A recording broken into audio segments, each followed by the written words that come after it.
तो स्वागत है बच्चों आप सभी का एक बार फिर से हमारे इस न्यू वीडियो में। बच्चों आप हमारे साथ एक बार फिर से जुड़े, हमें बहुत खुशी हो रही है। और आज की इस वीडियो में बच्चों हम क्लास 10 वालों के लिए साइंस सब्जेक्ट के बायोलॉजी को लेकर के आए हुए हैं। और जैसा कि आपको पता है बच्चों कि हम लोग बायोलॉजी में पहला चैप्टर जैव प्रक्रम को पढ़ रहे हैं बच्चों। और जैव प्रक्रम का बच्चों हम लोग आधा पार्ट देख चुके थे। अगर आप हमारे उस वीडियो को नहीं देखे बच्चों तो आप जाकर के देख ले। उसमें हम आपको बायोलॉजी का बेसिक और जैव प्रक्रम के बारे में बहुत चीज़ पढ़ा चुके हैं। आप उसे एक बार जरूर जाकर के देख लेंगे, ठीक है बच्चों। सजीव निर्जीव क्या होती है और आपके जैव प्रक्रम किसे कहते हैं, प्रकाश संश्लेषण की क्रिया क्या होती है, वो सारी चीज़ें बच्चों हम लोग पिछले वीडियो में आपका देख चुके थे। तो आज हम बच्चों उसके आगे पढ़ेंगे और आज हमारा ये चैप्टर हो जाएगा बच्चों ख़त्म, ठीक है। तो चलिए बच्चों लेट न करते हुए हम अपने आज के इस वीडियो को शुरू करते हैं। और बच्चों अगर आप हमारे ये सारे सब्जेक्टिव को आप ध्यान से देखेंगे बच्चों तो आपका कोई भी क्वेश्चन बच्चों एग्जाम में नहीं छूटेगा, ये मेरा आपसे वादा है। चाहे वो ऑब्जेक्टिव हो चाहे वो सब्जेक्टिव हो, याद रखिएगा बच्चों इस बार आपको एग्जाम में एक बेहतरीन स्कोर लाना है, ठीक है। तो चलिए बच्चों लेट न करते हुए बच्चों हम अपने इस वीडियो को आज के शुरू करते हैं और देखते हैं हमारा आज का पहला क्वेश्चन क्या है। तो बच्चों पहला क्वेश्चन है कि प्रकाश संश्लेषण की कितनी अवस्थाएं होती है। तो बच्चों याद रखिएगा प्रकाश संश्लेषण की जो है आपकी मुख्यतः दो अवस्थाएं होती है। पहला होती है बच्चों प्रकाशिक क्रिया। प्रकाशिक क्रिया क्या होती है बच्चों, तो ये प्रकाश की उपस्थिति में संपन्न होती है। इस क्रिया को ही हम लोग कहते हैं प्रकाशिक क्रिया। और बच्चों इस क्रिया को ही हम लोग हील रिएक्शन के नाम से भी जानते हैं। तो बच्चों ये आपको ऑब्जेक्टिव में देता है कि हील रिएक्शन किसे कहते हैं, तो ठीक है याद रखिएगा बच्चों प्रकाशिक क्रिया को ही हील रिएक्शन के नाम से हम लोग जानते हैं, ठीक है। यह बच्चों क्लोरोफिल के ग्रेनी भाग में संपन्न होता है। बहुत इंपॉर्टेंट ये ऑब्जेक्टिव है बच्चों कि प्रकाशिक क्रिया जो होती है ये कहाँ पे संपन्न होती है, तो याद रखिएगा क्लोरोफिल के ग्रेनी भाग में ये क्रिया संपन्न होती है, ठीक है। दूसरा जो प्रकाश संश्लेषण की अवस्थाएं होती है बच्चों उसको हम लोग कहते हैं अप्रकाशिक क्रिया। अप्रकाशिक क्रिया क्या होती है, तो प्रकाश के अनुपस्थिति मतलब ये अनुपस्थिति का मतलब क्या हुआ बच्चों कि जहाँ पे प्रकाश नहीं है, और जहाँ पे प्रकाश नहीं है मतलब क्या हुआ बच्चों अंधेरा, ठीक है। तो अंधेरे में संपन्न होने वाली क्रिया को प्रकाशिक क्रिया कहा जाता है। और ये बच्चों ये क्रिया जो होता है आपका स्ट्रोमा में संपन्न होती है, ठीक है। ये क्वेश्चन बच्चों आपके लिए बहुत इंपॉर्टेंट है। आगे बढ़ते हैं बच्चों, अगला क्वेश्चन देखते हैं हमारा क्या है। तो बच्चों अगला क्वेश्चन है हमारा कि उपापचय क्या है। तो सजीवों के शरीर में संपन्न होने वाले सभी रासायनिक क्रिया को उपापचय कहा जाता है। यह मुख्यतः दो प्रकार के होते हैं। हमारे शरीर के अंदर में जितने भी क्रियाएं होती है बच्चों, रासायनिक क्रियाएं जो होती है उसको हम लोग कहते हैं उपापचय, ठीक है। यह बच्चों दो प्रकार के होते हैं। पहला होता है बच्चों उपापचय और दूसरा होता है बच्चों उपापचय, ठीक है ना। उपापचय में क्या होता है बच्चों, इसमें अणु जुड़ता है। और उपापचय में बच्चों क्या होता है, इसमें अणु आपका टूटता है, ठीक है। तो ये सारे बच्चों आप जो बोलते हैं ना कि ऑब्जेक्टिव आपका कहाँ से आ जाता है क्वेश्चन, तो बच्चों यही सबसे तोड़ तोड़ के ऑब्जेक्टिव को दिया जाता है। इसलिए बच्चों आप ये ऑब्जेक्टिव को मत पढ़िए। आप अगर सब्जेक्टिव को, अगर आप थ्योरी को, कंसेप्ट को यदि आप अच्छे से पढ़ते हैं तो ना तो आपका ऑब्जेक्टिव क्वेश्चन छूटेगा ना ही आपका सब्जेक्टिव क्वेश्चन छूटेगा, ठीक है। तो इसलिए अब हम आगे बढ़ते हैं बच्चों। अगला देखते हैं क्वेश्चन क्या है हमारा। अगला क्वेश्चन है बच्चों कि जंतुओं में पोषण के कितने चरण में संपन्न होते हैं। जंतुओं में पोषण जो होते हैं बच्चों कितने चरण में संपन्न होते हैं। तो बच्चों याद रखिएगा पौधा अपना पोषण जो होते हैं बच्चों, यहाँ पे एक गलती हो गया लगता है, ठीक है ना। हाँ, पौधा अपना पोषण के लिए आत्मनिर्भर होते हैं। पौधा जो होते हैं बच्चों अपना पोषण के लिए क्या होते हैं, आत्मनिर्भर होते हैं। जबकि जीवधारी पेड़ पौधे पर निर्भर करते हैं, ठीक है। वह जीव जो अपना पोषण दूसरे जीवों से प्राप्त करते हैं उसे परपोषी या विषमपोषी कहा जाता है। आप समझ रहे हैं बच्चों। बोला है कि जंतुओं में पोषण कितने चरणों में संपन्न होती है, तो पहले आपको उसके बारे में बताना होगा, ठीक है। तो पहले क्या होगा कि पौधा हम लोग जानते हैं बच्चों ये अपने भोजन के लिए खुद पे निर्भर करता है, इसको किसी का जरूरत नहीं है, कोई जीव जंतु इसके लिए नहीं चाहिए। लेकिन हम लोग जो होते हैं बच्चों, हम लोग पेड़ पौधे पे निर्भर करते हैं, ठीक है ना। और हम लोग जो पेड़ पौधे पे निर्भर करते हैं मतलब दूसरे जीवों पे निर्भर करते हैं, तो क्या होता है बच्चों जो भी जीव दूसरे जीवों पे निर्भर करता है या तो वो परपोषी होता है या फिर वो विषमपोषी होता है, ठीक है ना। तो देखिए बच्चों ऐसा है कि जंतुओं में पोषण जो होते हैं बच्चों वो कई चरणों में संपन्न होते हैं। सबसे पहला होता है बच्चों अंतर्ग्रहण। तो अंतर्ग्रहण क्या होती है, जंतुओं के द्वारा भोजन को शरीर के अंदर ग्रहण करना ही अंतर्ग्रहण कहलाता है। बच्चों ये बहुत ही इंपॉर्टेंट क्वेश्चन है ये आपके लिए, ठीक है। इस क्वेश्चन को बच्चों आप हल्के में मत लीजिए, ये बहुत ही VVI क्वेश्चन है। ये कई बार बच्चों आपके बिहार बोर्ड में ये क्वेश्चन आ चुका है, इसलिए आप ध्यान से इसको समझिएगा। क्या कहा है, अंतर्ग्रहण क्या होती है, तो जंतुओं के द्वारा भोजन को शरीर के अंदर ग्रहण करने की क्रिया को अंतर्ग्रहण कहा जाता है। दूसरा है बच्चों, पाचन किसे कहते हैं, तो पाचन बच्चों शरीर के अंदर भोजन को सरल अणुओं में विघटित होना पाचन कहलाता है। मतलब जब हम भोजन को अंदर कर लेते हैं, अंदर करने के बाद जब भोजन हमारा टूटने लगता है बच्चों अंदर में, तो हम लोग उसी क्रिया को पाचन कहते हैं, ठीक है। उसके बाद होता है बच्चों पाचन क्या होता है, अवशोषण। अवशोषण क्या होता है बच्चों, जब भोजन हमारा पूरी तरीके से पच जाता है तो भोजन के सरल अणु जो होता है आंत के दीवार के द्वारा जो होता है बच्चों अवशोषित होकर रुधिर में मिल जाता है, मतलब हमारे ब्लड में जाकर के मिल जाता है। जो भी हमारा पोषण जो होता है, पोषक तत्व जो होते हैं बच्चों, वो क्या होता है, अवशोषण हो जाता है उसका, और वो हमारे रुधिर में जाकर के मिल जाता है, जिसे अवशोषण कहा जाता है। अगला है बच्चों कि स्वांगीकरण होता है। उसके बाद फिर अवशोषण के बाद क्या होता है, स्वांगीकरण। पोषण के जिस चरण में ऊर्जा का उत्पादन या जीव द्रव्य का निर्माण होता है उसे स्वांगीकरण कहते हैं। मतलब क्या हुआ, जब अंतर्ग्रहण की क्रिया संपन्न होती है और जब वो हमारा पोषण जो होता है रुधिर में मिल जाती है, तो उसके बाद बच्चों उसमें से ऊर्जा का निर्माण होता है, और वही जब ऊर्जा का निर्माण होता है बच्चों तो हम लोग उसको कहते हैं स्वांगीकरण, ठीक है। उसके बाद होता है बच्चों बहिष्करण होता है, ठीक है। बहिष्करण क्या होता है, तो बच्चों बहिष्करण जो होता है भोज्य पदार्थ को शरीर से मल के रूप में शरीर से बाहर करना बहिष्करण कहलाता है। मतलब जब आपका भोजन पच गया, अवशोषण हो गया, सारा चीज बच्चा स्वांगीकरण भी हो गया, तो उसमें से जो आपका अवशिष्ट पदार्थ बचा है, अपशिष्ट पदार्थ, वो जब हम शरीर से बाहर करते हैं तो इसी क्रिया को हम लोग कहते हैं बच्चों बहिष्करण कहते हैं। तो ये था बच्चों आपका क्या, तो ये था बच्चों आपका भोजन की क्रिया जो होती है हम लोगों में, पोषण की क्रिया, वो आपका इतने चरणों में संपन्न होती है। याद रखिएगा बच्चों, अंतर्ग्रहण में क्या हुआ, भोजन को हम लोग मुंह के अंदर अपने शरीर के अंदर ग्रहण किए। उसके बाद बच्चों आपका भोजन पाचन होता है, पाचन के बाद बच्चों आपका भोजन अवशोषण होता है। अवशोषण जो होता है उसके बाद बच्चों क्या होता है, अवशोषण होकर के उससे भोजन जो होता है बच्चों, उससे पोषण जो होता है उसका, वो पोषक तत्व जो होते हैं बच्चों वो उसके रुधिर में जाकर के, शरीर के रुधिर में जाकर के मिल जाते हैं। उसके बाद बच्चों वहाँ पे आपका रुधिर में स्वांगीकरण की क्रिया होती है, मतलब वो जो पोषक जो तत्व था उससे क्या होता है बच्चों, ऊर्जा का निर्माण होता है, और उसे हम लोग कहते हैं स्वांगीकरण। उसके बाद बच्चों जब स्वांगीकरण की क्रिया संपन्न हो जाती है तब हम लोग बहिष्करण की क्रिया करते हैं। बहिष्करण कुछ नहीं होता है बच्चों, अपशिष्ट पदार्थ को शरीर से बाहर कर देते हैं, ठीक है।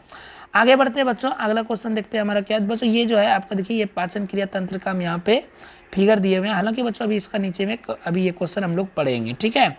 अगला क्वेश्चन है बच्चों कि कोई वस्तु सजीव है, इसका निर्धारण करने के लिए हम किस मापदंड का उपयोग करेंगे।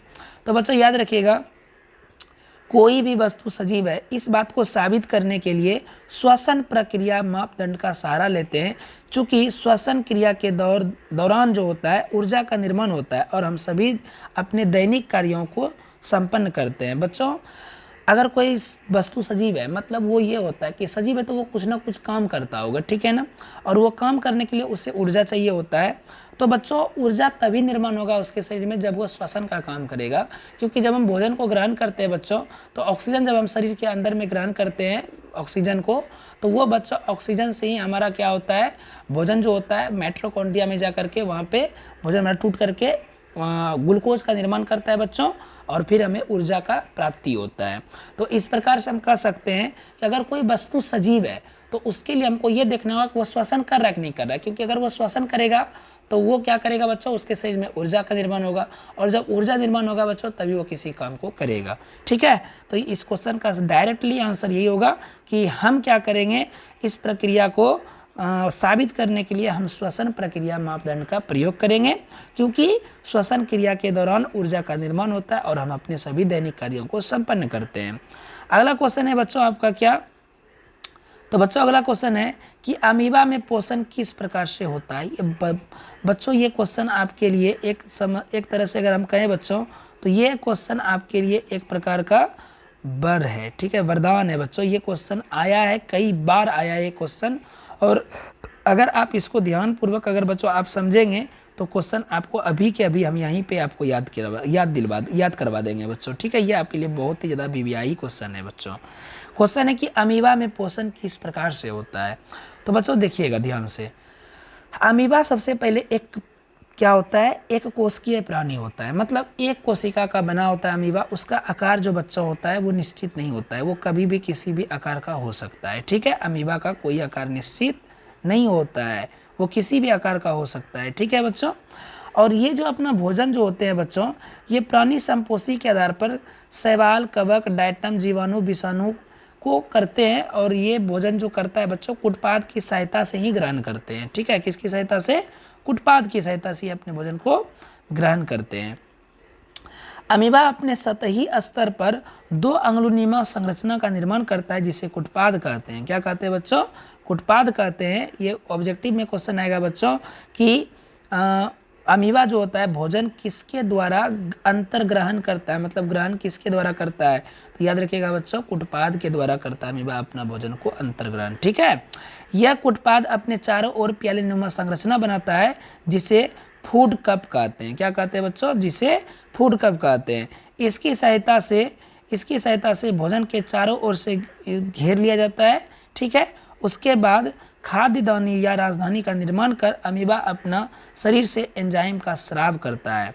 मतलब क्या हुआ बच्चों कि एक अमीबा है और ये अमीबा क्या करता है बच्चों, बगल में पहले भोजन के करीब ये पहुंचता है और ये धीरे धीरे इसके चारों ओर में कुटपाद का निर्माण करता है। और फिर ये क्या करता है बच्चों, ये भोजन को अपने अंदर में कैप्चर करके उसके बाद बच्चों यहाँ पे एक राजधानी का निर्माण करता है। जैसे अब यहाँ पे राजधानी जो निर्माण करता है बच्चों, इसमें से क्या होता है, इस राजधानी से बच्चों कई प्रकार के एंजाइम का स्राव होता है, ठीक है। कई प्रकार के एंजाइम का स्राव होता है, जैसे आपका ट्रिप्सिन हो गया, पेप्सिन हो गया, एमाइलेज हो गया। ये सारे एंजाइम का बच्चों राजधानी से स्राव करने लगता है। यह एंजाइम भोजन को पचाने का कार्य करता है। भोजन पाचन क्रिया जो होते हैं बच्चों, ये आपके खाद्य रिक्तिका में होती है और इस प्रकार से अमीबा सारा भोजन के पोषक तत्व को ग्रहण करके अनपच पदार्थ को छिद्र से बाहर कर देता है, ठीक है। इसको बाहर कर देता है, ठीक है ना बच्चों। और इस प्रकार से अमीबा अपना भोजन का कार्य करता है। बच्चों हम आपको यहाँ पे फिगर दिखाना चाहेंगे, देखिए ये है बच्चों एक अमीबा का चित्र, ठीक है ना। ये है एक अमीबा का चित्र और ये है बच्चों, देखिए ये अमीबा का चित्र है। यहाँ पे बच्चों भोजन है इसका। ये क्या करता है बच्चों, पहले इस प्रकार से भोजन को यहाँ पे घेरता है और घेर के बच्चों धीरे धीरे कुटपाद का निर्माण करके देखिए इस प्रकार से ये घेर लेता है। घेरने के बाद बच्चों ये बीच में जो आप देख रहे हैं यही है आपका ब्लैक वाला जो दिख रहा है बच्चों, ये है राजधानी। और यहाँ पर बच्चों वो राजधानी का निर्माण करके यहाँ से बच्चों 3 प्रकार का एंजाइम को ये छोड़ता है, ठीक है ना। वो कौन कौन से एंजाइम है बच्चों आपका, तो एंजाइम है बच्चों आपका ट्रिप्सिन, पेप्सिन, एमाइलेज। ये एंजाइम के द्वारा ही क्या करता है बच्चों, भोजन को पचाता है ये। और पचाने के बाद बच्चों ये क्या करता है, ये सारे जो पोषक तत्व होते हैं उसका वो अंतर्ग्रहण कर लेता है और अनपच पदार्थ को बच्चों छिद्र से बाहर कर देता है, रिक्तिका के सारे निकाल देता है। तो इस प्रकार से बच्चों ये अमीबा जो होता है अपना भोजन को कंप्लीट करता है। अगला क्वेश्चन है बच्चों कि मानव पाचन तंत्र सचित्र वर्णन करना है इसका, ठीक है। मानव पाचन तंत्र का सचित्र वर्णन करें बच्चों, ये भी क्वेश्चन बहुत बार एग्जाम में आया है, आप इसको समझिए। देखिए बच्चों आंसर क्या है, मानव पाचन तंत्र जो होता है ये प्रमुख अंग एवं ग्रंथि इसमें भाग लेते हैं। मानव पाचन क्रिया के दौरान में हमारा ग्रंथि भी भाग लेता है बच्चों और हमारा प्रमुख अंग भी भाग लेता है। तो सबसे पहले प्रमुख अंग जो होता है बच्चों वो होता है हमारा मुख गुहा। गुहा मतलब होता है बच्चों खाली स्थान, मुख मतलब मुंह, मतलब मुंह में जो खाली स्थान है बच्चों उसे ही हम लोग क्या कहेंगे, मुख गुहा कहेंगे। तो भोजन पचाने की शुरुआत जो होता है बच्चों मुख गुहा से शुरू होता है। मुख जिस गुहा में जाकर के खुलती है उसे हम लोग क्या कहते हैं, मुख गुहा कहते हैं, ठीक है बच्चों। आगे देखते हैं हमारा अब क्या है। तो आगे बच्चों इस जो मुख गुहा जो होता है बच्चों, इस मुख गुहा में क्या क्या होता है, तो बच्चों इस मुख गुहा में आपका होता है दांत, जीभ, लार, ग्रंथियां, ये सारी चीज़ें बच्चों आपके मुख गुहा के अंदर में पाया जाता है। इसमें दांत का कार्य जो होता है बच्चों, दांत का काम होता है भोजन को छोटे छोटे टुकड़ों में बांटना और लार ग्रंथि से लार का स्रावित होता है बच्चों, जिससे और इसमें जो जीभ जो होता है बच्चों वो आपके भोजन को मिलाने का कार्य करता है। बच्चों मुख गुहा के अंदर में 3 चीज़ होता है। पहला क्या बताएं आपको, दांत, दूसरा होता है बच्चों आपके जीभ, तीसरा होते हैं बच्चों लार ग्रंथियां। ठीक है, दांत, जीभ एवं लार ग्रंथियां पाई जाती है। दांत का काम होता है बच्चों भोजन को छोटे छोटे टुकड़ों में बांटना। उसके बाद बच्चों लार ग्रंथि जीभ का काम होता है बच्चों भोजन को मिलाना। और उसके बाद बच्चों लार ग्रंथि जो होती है इसका काम क्या होता है बच्चों, तो लार ग्रंथि का आपका काम होता है ये भोजन को क्या करता है बच्चों, तो लार ग्रंथि से जो है कई प्रकार के एंजाइम का निर्माण होता है, स्रावित होता है। ठीक है बच्चों, आगे बढ़ते हैं। अगला है बच्चों की ग्रास नली। किसे ग्रास नली मतलब जब हमारा भोजन मुख गुहा में कंप्लीट तरीके से टूट जाता है, उसमें लार वगैरह सारा चीज़ मिल जाता है बच्चों, तब हमारा भोजन जो होता है वो ग्रास नली में प्रवेश करती है। यह नली के आकार की संरचना कहीं होती है जो भोजन को आमाशय में भोजन मतलब भेजने का कार्य करता है। मतलब ग्रास नली का कुछ काम नहीं है बच्चों, ये एक प्रकार की पाइप है जो मुख गुहा से लेकर के आपके आमाशय तक अटैच रहता है। ठीक है, मुख गुहा से आमाशय तक क्या रहता है बच्चों, अटैच रहता है। और उसके बाद बच्चों इसका काम होता है बस मुख गुहा से भोजन को उठा करके कहाँ पहुँचा देना, आमाशय में पहुँचा देना होता है। ठीक है ना, यह किसी भी प्रकार के कोई एंजाइम का स्राव नहीं करता है, याद रखिएगा। कौन बच्चों, तो ग्रास नली। ठीक है, आगे है बच्चों आपका आमाशय। देखिए बच्चों आमाशय क्या है, तो ग्रास नली के आगे जो होता है बच्चों थैलीनुमा आकार को आमाशय कहा जाता है, जिसका आकार अंग्रेजी के जे के जैसा होता है। कैसा होता है बच्चों, जे के आकार का होता है। ठीक है ना, आगे बढ़ते हैं बच्चों। आमाशय में गाढ़ा लेड पदार्थ को क्या कहा जाता है बच्चों, तो इसको हम लोग कहते हैं काइम कहा जाता है। जबकि तरल पदार्थ को क्या कहा जाता है बच्चों, तो इसको हम लोग चाइल कहते हैं। ठीक है, आमाशय से पेप्सिन और लाइपेज नामक एंजाइम का स्राव होता है। बहुत बहुत थैंक यू बच्चों। ठीक है, आप हमारे इस वीडियो को देख रहे हैं और आप अगर इस प्रकार से बच्चों इस लेवल पर मेहनत करेंगे तो आपका बच्चों कोई भी क्वेश्चन नहीं छूटेगा एग्जाम में। ठीक है ना, और हम आपको एक चीज़ बता देते हैं बच्चों कि अब आपको मेहनत से पढ़ना पड़ेगा। ठीक है, क्योंकि बहुत कम टाइम बचा हुआ है आपका एग्जाम में बच्चों, ये बात आप ध्यान में रखिएगा। और आपका मेहनत ही आपका रंग लाएगा रिजल्ट को देखकर। रिजल्ट अगर आपको बनाना है बच्चों तो आपको मेहनत अब करना पड़ेगा। आगे देखते हैं बच्चों, आगे है छोटी आंत। छोटी आंत क्या होता है बच्चों, तो यह आहार नाल की सबसे लंबा भाग होता है जिसकी लंबाई 6 से 7 मीटर होती है। भोजन का संपूर्ण पाचन छोटी आंत के इलियम भाग में होता है। इलियम भाग में अंगुलीनुमा संरचना होती है जिसे बिलाई कहते हैं। ठीक है बच्चों, छोटी आंत में क्या होता है, जब आमाशय से भोजन आगे बढ़ती है तो छोटी आंत में पहुंचती है और इसकी लंबाई कितनी होती है बच्चों, 6 से 7 मीटर तक होती है। आहार नाल की ये सबसे लंबी भाग होती है छोटी आंत। याद रखिएगा बच्चों, नाम छोटी आंत है लेकिन ये सबसे बड़ी आहार नाल की भाग होती है। इसमें कुछ नहीं होता है बच्चों, इसमें जो होता है भोजन का संपूर्ण पाचन यहीं पे आके होता है। और यह जिसमें ये भोजन का पाचन होता है उस भाग को हम लोग कहते हैं इलियम। क्या कहते हैं बच्चों, इलियम कहते हैं। इलियम में बच्चों अंगुलीनुमा संरचना पाई जाती है। याद रखिएगा, वो जो अंगुलीनुमा संरचना होती है बच्चों इस प्रकार से होती है। ठीक है ना, ये जो आपको यहाँ पे अभी जो फिगर जो बना करके दिए ये इस प्रकार से ऊपर निकला हुआ रहता है। जब हम लोग को बच्चों भूख लगता है तो क्या होता है, ये सारे इलियम जो होते हैं बच्चों खड़ा हो जाता है, जिसके कारण से हमारे पेट में चुभने लगता है और हमें दर्द शुरू हो जाता है।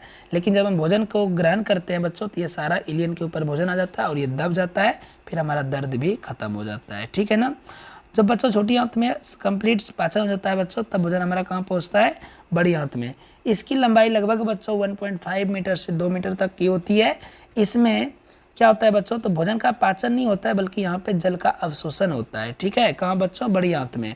ठीक है ना, और अपच पदार्थ को गुद्देदार या मल द्वार के सहारे बाहर निकाल दिया जाता है। बच्चों बड़ी आंत का काम कुछ नहीं है, जब हम लोग भोजन को ग्रहण करते हैं तो ये भोजन से पानी का अवशोषण कर लेता है। और यदि किसी को लूज मोशन होता है बच्चों, इसका मतलब है उसका जो है बड़ी आंत ही प्रभावित हुआ है। ठीक है, क्योंकि बड़ी आंत पानी का अवशोषण नहीं कर पाता है, जिसके कारण से भी लूज मोशन हो जाता है बच्चों। आगे बढ़ते हैं, अगला क्वेश्चन है बच्चों, अगला क्वेश्चन है कि आमाशय में HCl की क्या भूमिका है। ध्यान से समझिए क्वेश्चन को बच्चों, आमाशय में HCl की क्या भूमिका है। तो बच्चों आमाशय में HCl की बहुत बड़ी भूमिका होती है। यह हमारे शरीर से प्रतिदिन 3 से 4 लीटर तक स्रावित होता है। बच्चों आमाशय से जो होता है HCl अम्ल जो होता है ये हमारे शरीर से एक दिन में 3 से 4 लीटर तक ये स्रावित करता था। ठीक है ना, और इसका जो काम जो होता है बच्चों, प्रमुख कार्य जो होता है, इसका काम होता है बच्चों जीवाणुओं को नष्ट करना और रोगों से सुरक्षा करना। मतलब अमाशय जो में जो हम सॉरी बच्चों हाइड्रोक्लोरिक अम्ल जो होते हैं बच्चों, इसका काम मेन काम क्या होता है बच्चों, तो इसका मेन काम होता है कि ये आपके क्या करता है, तो बच्चों अमाशय के जठर रस को पेप्सिन में बच्चों पेप्सिन एंजाइम का स्राव होता है, जो प्रोटीन के जटिल अणुओं को छोटे छोटे खंडों में तोड़ देता है, जिसे पेप्टोन कहते हैं। बच्चों अमाशय में एचसीएल की भूमिका आप ध्यान से समझिए। अमाशय में एचसीएल की बहुत बड़ी भूमिका होती है। यह हमारे शरीर में 3 लीटर तक प्रत्येक दिन स्रावित होता है और इसका काम होता है बच्चों कि हानिकारक जीवाणुओं विषाणुओं को नष्ट कर देना और हमें ये रोगों से सुरक्षा प्रदान करता है। ठीक है, अमाशय में जठर ग्रंथि से जठर रस तथा पेप्सिन एंजाइम का स्राव होता है, जो प्रोटीन के जटिल अणुओं को छोटे छोटे खंडों में तोड़ देता है, जिसे पेप्टोन कहते हैं। जब प्रोटीन बच्चों छोटे छोटे टुकड़े में जब टूट जाता है तो उसके किस नाम से जानने लगते हैं हम लोग, पेप्टोन के नाम से जानने लगते हैं। याद रखिएगा बच्चों। अगला क्वेश्चन देखते हैं बच्चों। अगला क्वेश्चन हमारा क्या है बच्चों, अगला क्वेश्चन है कि पौधों में क्या है बच्चों, पौधों में गैसों का आदान प्रदान। हाँ बच्चों यहाँ पे होगा कि पौधों में गैसों का आदान प्रदान कैसे होता है। तो बच्चों याद रखिएगा, पौधों में जो गैसों का आदान प्रदान होता है यह आपका विसरण विधि द्वारा होता है। ठीक है ना, आदान प्रदान विसरण विधि के द्वारा किया जाता है, जिसमें क्या होता है बच्चों, पौधे की पत्ती पाए जाने वाले स्टोमाटा इसके अलावा जल गैसों के आदान प्रदान में सहायक साबित होता है। बच्चों जल भी पौधों में गैसों का आदान प्रदान करता है, याद रखिएगा इस चीज़ को। ठीक है, आगे क्वेश्चन में देखते हैं बच्चों क्या है। अगला क्वेश्चन है बच्चों कि रसारोहण क्या है। तो बच्चों रसारोहण बहुत आसान चीज़ है। जड़ में पाए जाने वाले जाइलम उत्तक के द्वारा मिट्टी में उपस्थित खनिज लवण को क्या कहा जाता है बच्चों, खनिज लवण को निरंतर ऊपर चढ़ने की क्रिया को क्या कहते हैं, रसारोहण कहते हैं। मतलब क्या हुआ बच्चों कि जड़ में जो जाइलम उत्तक होता है उसके द्वारा मिट्टी में उपस्थित खनिज लवण को ऊपर चढ़ाने की क्रिया को क्या कहते हैं बच्चों, रसारोहण कहते हैं। मतलब जैसे मान लीजिए ये आपका कोई पेड़ है, ठीक है बच्चों, ये पेड़ है, तो पेड़ के जड़ में जो बच्चों होते हैं एक उत्तक पाया जाता है जिसको हम लोग कहते हैं जाइलम उत्तक। ये हम लोग अभी पढ़ेंगे, जाइलम उत्तक हम लोग इसको कहते हैं। और ये इस उत्तक का काम होता है कि बच्चों ये जड़ में जितने भी खनिज लवण होगा इसको पौधों के सभी भागों तक ये पहुँचाते हैं। ठीक है बच्चों, याद रहेगा ना, ये क्या करते हैं, पौधों के सभी भागों तक ये पहुंचाने का काम करते हैं। अगला क्वेश्चन है बच्चों सहजीवी क्या है। तो बच्चों याद रखिएगा, सहजीवी जो है दो जीवों के बीच परस्पर वैसा संबंध जिसमें दोनों जीवों को लाभ होता है उसे क्या कहते हैं बच्चों, सहजीवी कहते हैं। ठीक है, आगे बढ़ते हैं बच्चों। अगला क्वेश्चन देखते हैं क्या है बच्चों। अगला क्वेश्चन है कि दंत क्षरण क्या है। ध्यान से समझिएगा बच्चों, बोला है कि दंत क्षरण क्या है। तो बच्चों पानी में थायराइड की मात्रा बढ़ जाने से क्या होता है बच्चों, अनेक जीवाणु जो होते हैं वो कोशिका भोज्य पदार्थ के साथ मिलकर दांतों पर चिपक जाते हैं और दांतों को क्षारण करना शुरू कर देता है। एक क्या है बच्चों, चूंकि भोजन अम्ल से अभिक्रिया करके दांत की परत को मुलायम कर देता है, जिसके कारण दांत में छिद्र हो जाते हैं। तो बच्चों ये था आपका ये चैप्टर का कंप्लीट क्वेश्चन आंसर बच्चों। और हम आपको यहाँ पे ये फिगर को दिखा देते हैं बच्चों। ये आपका जो पाचन तंत्र जो होता है ये होते हैं बच्चों फिगर, आपका ओरिजिनल फिगर। आप बच्चों इस तरह से एग्जाम में बना सकते हैं फिगर को, बहुत ही नॉर्मल में सिंपल में फिगर है बच्चों। हम आपको इसकी क्रिया को समझाते हैं। देखिए बच्चों, ये जो है आपके दांत जो दिख रहे हैं बच्चों, ये है आपका मुख गुहा, ठीक है ना। और नीचे बच्चों आपके पाए जाते हैं इस मुख गुहा के जस्ट मतलब नीचे में जो आपका होता है बच्चों, यहाँ पे आपका ये लार ग्रंथि है, ठीक है बच्चों। और ये लार ग्रंथि है। उसके बाद बच्चों यहाँ जो आप आगे देख रहे हैं बच्चों, ये है आपका ग्रास नली। क्या है बच्चों, ये है आपका ग्रास नली। ध्यान से समझिए बच्चों, ये है आपका क्या, तो ग्रास नली है ये। उसके बाद बच्चों इस ग्रास नली से देखिए बच्चों, यहाँ पे आपके अमाशय से जुड़ा हुआ है। इसकी आकार बच्चों अंग्रेजी के जे आकार से मिलता जुलता होता है, ठीक है ना, अमाशय का। ये चीज़ को ध्यान में रखिएगा। और इसी में बच्चों HCl अम्ल की स्राव होती है। HCl अम्ल की क्या होती है बच्चों, स्राव होती है, ठीक है ना। उसके बाद बच्चों जब इसके आगे बढ़ेंगे, अमाशय के बाद बच्चों, अमाशय के बाद आपको मिल जाएगा बच्चों, यहाँ पे देखिएगा आपको लीवर मिलेगा। ये है बच्चों आपका लीवर, ठीक है, और ये है बच्चों आपका अमाशय, ध्यान में रखिएगा, ठीक है। और ये इस लीवर के बगल में बच्चों आपका पित्ताशय होता है जिसमें पित्त रस का स्राव होता है, याद रखिएगा बच्चों, ठीक है ना। उसके बाद बच्चों आप जब आगे बढ़ेंगे तो आगे देखिए क्या है, तो आगे है बच्चों यहाँ पे आपको क्या है बच्चों, यहाँ पे जो है आपका है क्षुद्रांध्र, ठीक है ना। ये आपका एरिया क्या कहलाता है, क्षुद्रांत कहलाता है। उसके बाद बच्चों नीचे का जो एरिया है ये आपका बृहद्रांत कहा जाता है, ठीक है ना। और नीचे सबसे जो नीचे है बच्चों ये आपका गुदा कहलाता है और ये आपका मलाशय कहलाता है। तो बच्चों ये सारे हम क्रिया को आपको समझा चुके हैं, तो आप एक बार फिर से अगर नहीं समझ में आया तो आप फिर से पीछे करके बच्चों वीडियो को रिपीट करके ज़रूर देख लीजिएगा। तो ये था बच्चों आज का हमारा जैव प्रक्रम का आखिरी वीडियो। हमारा बच्चों जैव प्रक्रम हो गया ख़त्म। और आपको जैसा कि पता होगा बच्चों टेस्ट सीरीज हमारा चल रहा है, आप ज़रूर आकर के उस टेस्ट सीरीज में भाग लें। और बच्चों आप अच्छे तरीके से जितना हो सके बच्चों मन से तैयारी करिए। बाकी बच्चों हम आपको यहाँ पे पर डे आपको साइंस का, आपके मैथ का, सभी सब्जेक्ट का बच्चों आपको तैयारी करवा रहे हैं, आप पढ़िए मन से। बाकी बाद हम आपके साथ हैं। तो हम फिर से बच्चों मिलते हैं एक न्यू वीडियो के साथ में, बने रहिए हमारे चैनल पर बच्चों। Bye bye, take care, see you.